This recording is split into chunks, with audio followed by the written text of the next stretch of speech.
Hay personas que pasan años enteros intentando sanar su vida sin lograr tocar el verdadero problema. Años escuchando consejos, leyendo libros, probando métodos, repitiendo frases motivacionales y aún así, por dentro, siguen sintiéndose rotas, ansiosas o vacías. No porque todo eso no sirva, sino porque a veces lo que más necesitas no es entender mejor lo que sientes, sino aprender a vivir de una forma más fuerte que lo que sientes. Y ahí es donde los estoicos tenían una ventaja brutal.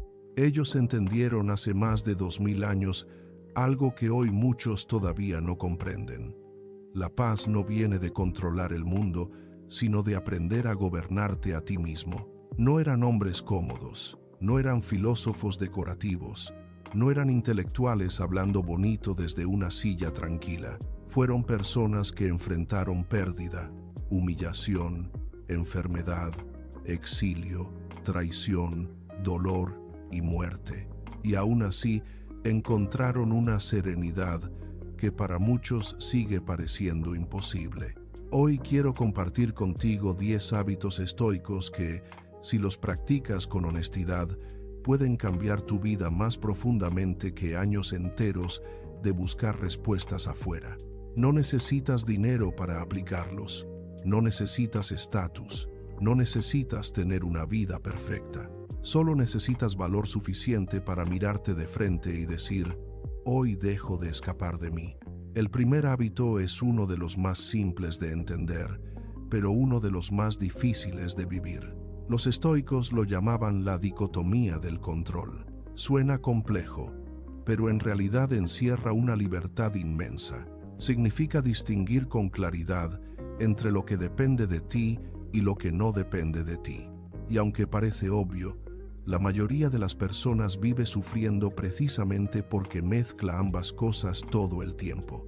Piensa en cuánta energía has gastado intentando manejar lo que otra persona siente por ti. Piensa en cuántas veces perdiste la paz queriendo controlar decisiones ajenas, reacciones ajenas, resultados que nunca estuvieron realmente en tus manos. Cuántas noches sin dormir por escenarios que no podías cambiar. ¿Cuántos días enteros arruinados por lo que alguien dijo, hizo o dejó de hacer? Epicteto, que nació esclavo y vivió bajo el dominio de otros, entendió esta verdad mejor que casi nadie. Él decía que no son los hechos los que nos hieren, sino la interpretación que hacemos de ellos. Y eso no es una frase bonita para una pared. Eso es una llave para salir de la prisión mental. Porque cuando entiendes profundamente que no puedes controlar el tráfico, la economía, la opinión de la gente, el clima, el pasado, las decisiones de otros, ni muchas de las cosas que suceden a tu alrededor, entonces dejas de luchar contra una realidad que jamás te obedecerá. Y cuando dejas de pelear con lo inevitable, recuperas una energía inmensa. Esa energía deja de desperdiciarse en frustración y empieza a dirigirse a lo único que sí puede cambiar tu vida, tu forma de responder. Ahí está tu poder, no en que el mundo te trate como quieres, no en que todos te entiendan, no en que la vida se acomode a tus deseos. Tu poder está en tu respuesta, en tu carácter, en lo que haces con lo que te pasa. Puedes perder mucho y aún así conservar tu centro. Puedes ser herido sin convertirte en víctima. Puedes atravesar una tormenta sin dejar que te destruya por dentro. Conocí a una persona que perdió casi todo en muy poco tiempo. Negocio, matrimonio, estabilidad, dirección. Cuando lo vi, esperaba encontrar a alguien quebrado, pero tenía una paz extraña, casi incómoda de ver, y me dijo algo que no olvido. El día que acepté que no podía controlar lo que se iba, empecé a cuidar de verdad lo que sí seguía siendo mío. Eso es estoicismo puro. No resignación, no apatía, libertad interior. Así que el primer hábito es este. Cada mañana, antes de mirar tu teléfono, antes de entrar al ruido del día, pregúntate con honestidad qué parte de lo que te preocupa depende realmente de ti. Y todo lo que no dependa de ti, suéltalo. No con desprecio, con sabiduría. El segundo hábito es la preparación mental al comenzar el día. No la meditación vacía, sino una preparación consciente del alma. Marco Aurelio, que era emperador y llevaba el peso de un imperio entero, no comenzaba el día esperando que todo fuera amable. Todo lo contrario. Se entrenaba mentalmente para enfrentar personas difíciles, retrasos, injusticias, malas noticias, incomodidades, errores y traiciones. No para vivir amargado, sino para no vivir sorprendido. Imagínate el poder de eso. Levantarte y entender que es posible que hoy alguien sea grosero contigo, que algo no salga como esperas, que aparezca una demora, una pérdida, una molestia o una decepción, y aún así, decidir antes de que ocurra quién quieres ser cuando eso pase. La mayoría de la gente vive reaccionando. Los estoicos vivían preparándose, y esa diferencia cambia todo. Cuando anticipas la dificultad deja de tener el poder de desarmarte. Cuando aceptas que no todos te tratarán bien, el desprecio de alguien ya no te destruye. Cuando asumes que no todo saldrá perfecto, el error deja de parecer una tragedia. Eso no es negatividad, es madurez emocional. Es dejar de vivir como si el mundo tuviera el deber de complacerte. Haz la prueba. Mañana en la mañana, en lugar de abrir redes, siéntate unos minutos en silencio y pregúntate, ¿qué podría desafiarme hoy? ¿Qué tipo de persona quiero ser si eso sucede? ¿Cómo puedo responder con dignidad sin perder mi centro? Solo eso, 5 minutos, y repítelo varios días. Vas a notar algo increíble. La vida no se volverá más fácil, pero tú sí te volverás más estable. El tercer hábito es amar tu destino. Los estoicos y más tarde pensadores como Nietzsche lo expresaron con una idea poderosa: amor fati. Amar lo que te tocó vivir, no solo tolerarlo, no solo soportarlo, amarlo en el sentido más profundo posible. Esto no significa romantizar el dolor ni fingir que las heridas no duelen. No se trata de agradecer el abuso, la pérdida o la enfermedad como si fueran agradables. Se trata de entender que tu historia entera, incluso lo que más te dolió, forma parte de la materia prima de tu transformación, que no puedes construir una vida poderosa mientras sigas odiando lo que te hizo fuerte. Muchos viven peleando con su pasado. Se avergüenzan de lo que fueron, de lo que perdieron, de cómo crecieron, de los errores que cometieron, y al hacerlo, se condenan a cargar una guerra interna eterna. Pero el día que aceptas todo lo vivido y dejas de decir, esto no debió pasar, algo cambia, porque ya no gastas tu energía rechazando lo irreversible. Empiezas a usarla para crear algo nuevo desde ahí. Yo también pasé una etapa larga rechazando partes de mi historia. Quería haber tenido otro comienzo, otras circunstancias, otro contexto. Me costaba aceptar que ciertas heridas me habían definido. Pero el día que dejé de preguntarme por qué me había tocado eso y empecé a preguntarme qué podía construir a partir de eso, recuperé una fuerza que no sabía que tenía. No desapareció el dolor, pero dejó de gobernarme. El hábito práctico aquí es mirar tu historia sin desprecio, reconocer que incluso aquello que no habrías elegido te ha convertido en alguien con más profundidad, más sensibilidad, más resistencia o más conciencia, y decirte, no voy a seguir rechazando lo que ya fue, voy a usarlo. El cuarto hábito es practicar la incomodidad voluntaria. Séneca, que era rico y podía vivir rodeado de lujos, decidió muchas veces pasar periodos viviendo con muy poco. Dormía de forma incómoda, comía simple, dejaba la abundancia a un lado. ¿Para qué?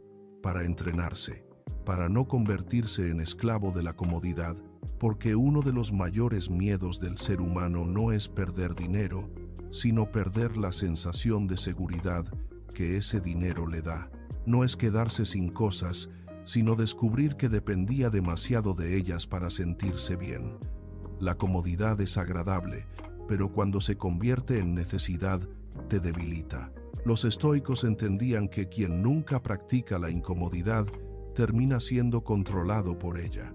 Una persona que no puede tolerar el hambre, el cansancio, el aburrimiento, la lentitud, el frío, la soledad o la frustración, termina siendo fácilmente manipulable, porque cualquier pequeña pérdida la desequilibra. Yo recuerdo una etapa en la que empecé a quitarme pequeños lujos por decisión, no como castigo, sino como entrenamiento.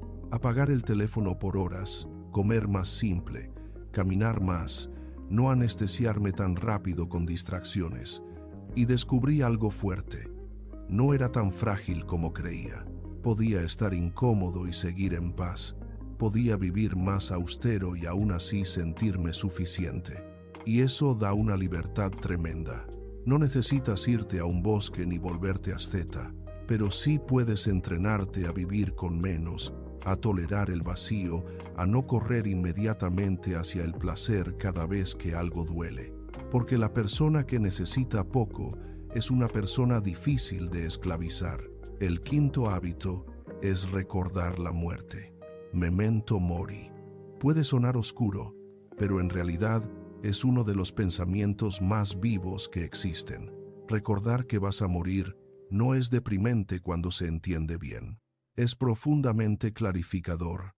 La mayoría pierde tiempo como si tuviera una reserva infinita, pospone conversaciones, guarda afecto, deja para después decisiones importantes, posterga su verdad, su cambio, su reconciliación, su intento, como si mañana estuviera garantizado, pero no lo está, y cuando aceptas eso de verdad, dejas de vivir dormido. Marco Aurelio recordaba con frecuencia que su vida terminaría, y eso no lo hundía, lo hacía más presente, más compasivo, más consciente de lo que importaba de verdad, porque cuando miras la vida desde su finitud, la tontería se cae sola, las discusiones absurdas pierden peso, el orgullo se vuelve ridículo, el resentimiento se vuelve caro. Después de perder a alguien cercano, esa idea dejó de ser filosófica para mí y se volvió real. Vi con mucha claridad todo el tiempo que había desperdiciado en cosas pequeñas, todo el amor que a veces había retenido por orgullo, toda la presencia que había cambiado por distracción, y me hice una promesa: no esperar tanto para vivir con verdad. Este hábito no es para vivir con miedo, sino con profundidad, para abrazar más fuerte, para pedir perdón más rápido, para decir te quiero sin tantas excusas, para dejar de actuar como si siempre hubiera otra oportunidad. Tal vez la haya, tal vez no. El sexto hábito es vigilar y educar tu diálogo interno. La batalla más dura de la vida no se pelea afuera, se pelea en la manera en que te hablas cuando nadie te escucha, en esa voz que interpreta tus caídas, tus errores, tus límites y tus posibilidades. Los estoicos sabían que la mente mal entrenada puede convertirse en una cárcel, porque si tu voz interna es cruel, fatalista y desesperanzada, no importa cuánto tengas afuera, por dentro seguirás en guerra, y esa guerra te roba energía, claridad y coraje. Muchos han sido marcados por palabras que escucharon de niños, de una pareja, de un maestro, de una experiencia dura, y sin darse cuenta, esas voces terminan instalándose dentro. Entonces, cuando fallan, se insultan. Cuando dudan, se hunden. Cuando intentan algo nuevo, se sabotean. Los estoicos no proponían una autoayuda vacía. Proponían entrenar la mente con intención, corregir el pensamiento cada vez que se iba a los extremos, responder con razón donde antes había impulsividad, elegir una interpretación más digna, más útil, más estable.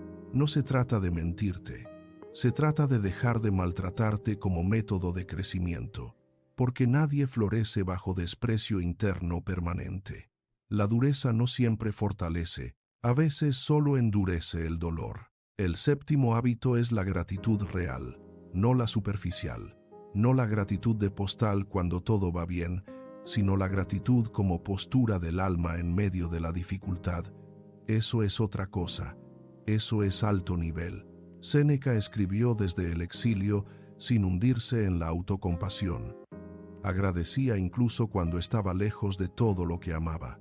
No porque el dolor no existiera, sino porque se negó a permitir que el dolor fuera lo único visible.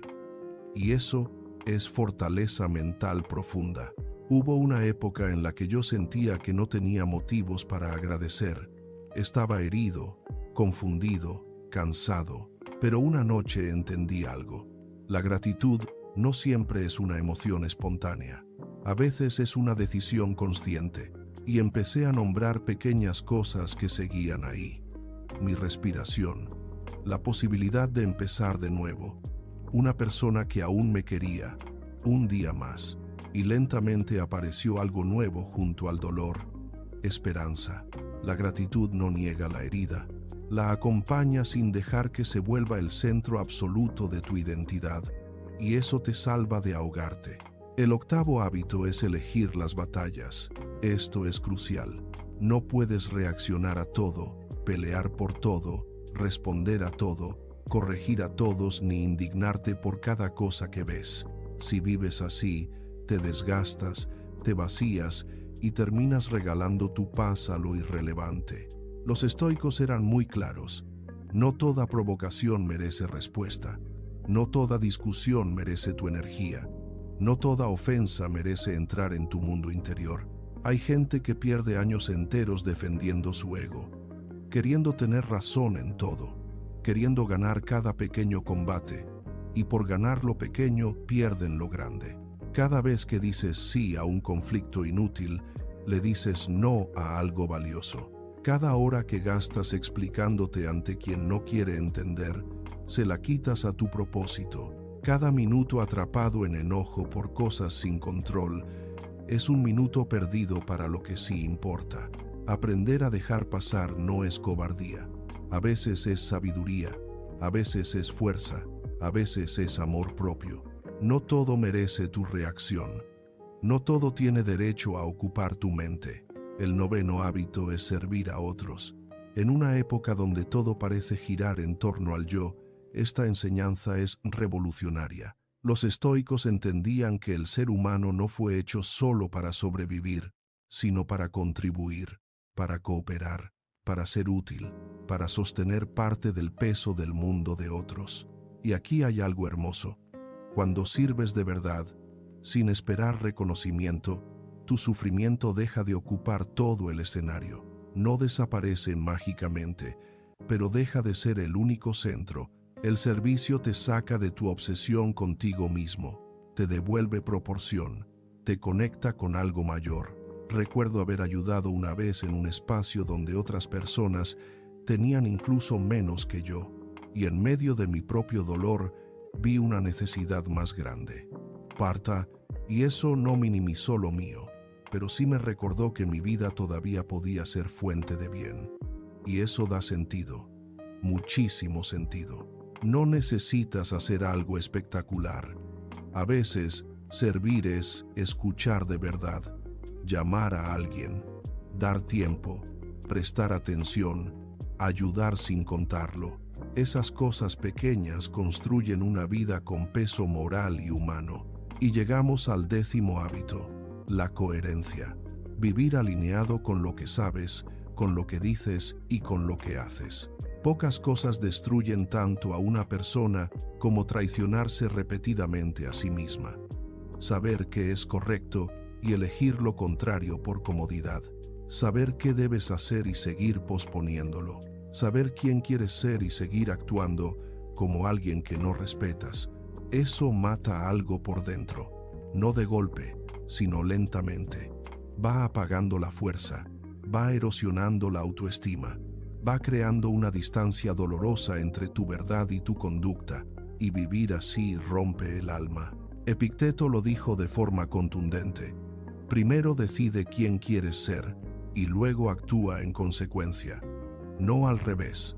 No justificando después lo fácil. No acomodando tus valores a tu comodidad.